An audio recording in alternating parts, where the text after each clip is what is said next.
50 number में आपके practical हो जाते हैं, 50 नंबर आपके पेपर का होता है। 50 नंबर का टाइम दिया होता है 3 घंटा 15 मिनट। जब बैठते हो आप पेपर में तो पता नहीं चलता कि टाइम क्या है क्या नहीं है। जैसे कि पहला क्वेश्चन है, रेफरेंस सेटाइवस वैज्ञानिक नाम है। ये एक मूली का वैज्ञानिक नाम है, लेकिन जब बैठोगे आप पेपर में तो पता नहीं चलेगा किसका है किसका क्या नहीं है।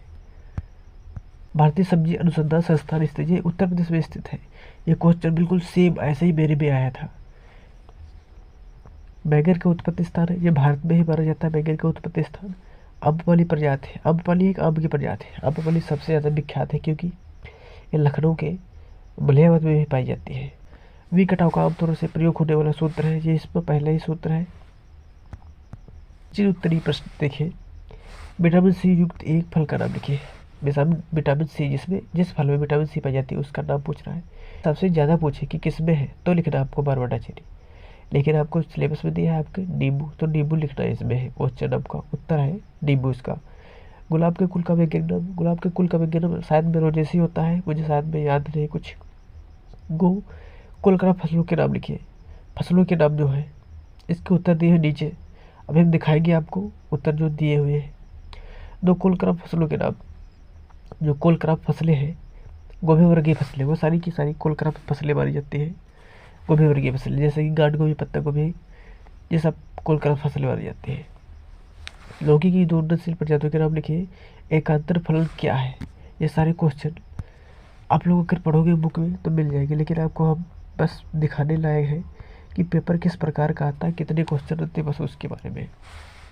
अतः लघुत्तरीय प्रश्न जो है, बाढ़ की परिभाषा लिखिए।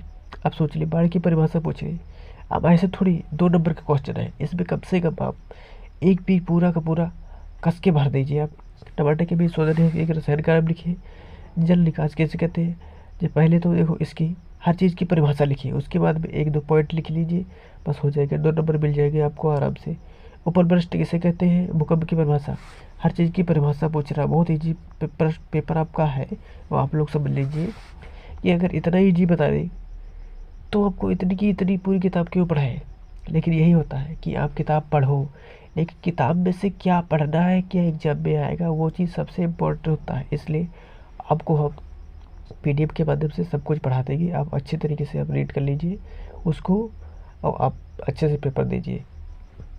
जैसे कि आगे क्वेश्चन है, आम काला सिरा रोग के प्रमुख लक्षण एवं रोकथाम उपाय लिखिए। 4 नंबर में 3 पेज आपको लिखना ही लिखना है, 3 पेज सोच लीजिए।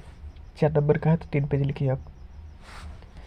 अम्लीय मृदा किसे कहते हैं, अम्लीय मृदा बनने के कारण एवं निवारण। अब सोच लिए कि ये कितना बड़ा क्वेश्चन बना दिया इसने। पूछ लिया अम्लीय मृदा किसे कहते हैं, माना की परिभाषा आपसे पूछ दी। अम्लीय मृदा बनने के कारण किस प्रकार से अम्लीय मृदा बनती है तथा निवारण के उपाय, उसको किस प्रकार से रोका जा सकता बनने के लिए और उसके उपाय बताइए। सोच लीजिए कितना बड़ा क्वेश्चन है। 4 नंबर क्वेश्चन है, 3 पेज होंगे नहीं, क्यों नहीं होंगे, 3 के पेज के बजाय 4 पेज भी हो जाएंगे, लेकिन आप लिखो तो अच्छे से। जलाक्रांति का भूमि एवं पौधों पर प्रभाव, जलाक्रांति का भूमि एवं पौधों पर प्रभाव किस प्रकार का पड़ता है, सोच लीजिए आप। लिखना है आपको, क्वेश्चन दिखा रहे हैं आपको दीर्घोत्तरी है। अब सबसे इम्पोर्टेंट चीज़ यही है दीर्घोत्तरी में। दीर्घोत्तरी में क्या है कि 6-6 नंबर के, अगर 6-6 नंबर 12-18 नंबर आ गए हमें तो ऐसे ही पास हो जाओगे और कुछ करना ही आपको नहीं पड़ेगा, सोच लीजिए। लेकिन आप लोग अच्छे से पढ़िए और करिए, क्योंकि बहुत छोटे शब्दों में पूछा है। देख लीजिए आप कितने छोटे शब्दों में पूछा है। आप लोग पढ़ोगे पूरी की पूरी खेती दी है, 3-4 पेज में दी है, तो 3-4 पेज में आप लिखोगे पढ़ोगे उसको, लेकिन क्या आता है क्या नहीं आता उसके बारे में नहीं पता। आपको मेन मेन चीज़ें ही पढ़े नहीं है और मेन मेन चीज़ें ही हम बताएंगे आपको। जैसे कि आम और सेब की परिभाषा, मतलब आम और सेब की खेती के बारे में तो लादो बोर्ड ने पूछ रहा है कि कौन कौन सी हेडिंग के अंतर्गत। हेडिंग तो आपको दी है ये 3 ही हेडिंग तो ये 3 ही है, लेकिन आम और सेब की दोनों की पूछ रहा है। हेडिंग 3 है और 3 हेडिंग में अगर एक एक पेज लिखोगे तब भी 3 पेज, मतलब कि 3 पेज हो जाएंगे, लेकिन आपको लिखना है पर 6 पेज कम से कम लिखना है।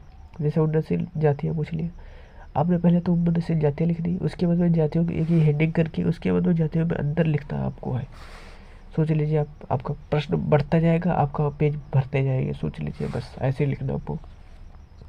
फूलगोभी और टमाटर की खेती का उत्तर पूछिए। और उत्तर प्रदेश में गुलाब की खेती, गुलाब की खेती तो बहुत ही इंपॉर्टेंट है। जैसे कि फूलगोभी टमाटर, इसमें भी 2 पूछा, 2, 2, 4, 1, 5, मतलब कि 5 की आपकी खेती पूछी गई है। सारी की सारी पढ़नी है, लेकिन किस कैटेगरी से पढ़नी है उसके बारे में आपको बताएंगे हम। दिए है आपके लिए रेफरेंस सेटाइव्स वैज्ञानिक नाम है, ये मूली का वैज्ञानिक नाम हमने दिया था, बोला था भाई। भारतीय सब्जी अनुसंधान संस्थान स्थित है, ये उत्तर प्रदेश में है। बैंगन का उत्पत्ति स्थान जो भारत है, आम्रपाली प्रजाति है, आम की प्रजाति है। इसमें दशहरी गुणे नीलम दिया है, ये क्रॉस है। आम्रपाली किसका क्रॉस है अगर पूछे तो लिखना आपको है दशहरी गुणे। इसको याद कैसे करेंगे, DNA आप याद कर लीजिए, आपको याद हो जाएगा। बी घटाव का आमतौर से प्रयोग होना होता है, ये क्वेश्चन है जो हमने बोला था पहले ही। विटामिन सी युक्त फल का नाम नींबू लिखना बोला था, क्योंकि नींबू ही आपकी चैप्टर में दे रखी है खेती, इसलिए आपको नींबू लिखना है, तो वरना नहीं लिखते आप, कोई दिक्कत नहीं थी। ये इसलिए हमने ये सारे के सारे प्रश्न आपको दिए, क्योंकि बता तो पहले ही दिए थे, बता भी सकते हैं। हमने इसलिए बताया क्योंकि ये हमारे नोट्स की राइटिंग है इस प्रकार की। आपको अगर इस प्रकार राइटिंग हमारी समझ में आए तो बोलना, आप लोग कमेंट करना, एक बार नहीं 10 बार कमेंट करना, तो हम आपको इस प्रकार की राइटिंग से आपको देंगे नोट्स। नहीं तो आपको हम PDF से ही देंगे, और आपकी बुक से ही फ़ोटो खींची हुई PDF के माध्यम से आपको देंगे। बस धन्यवाद।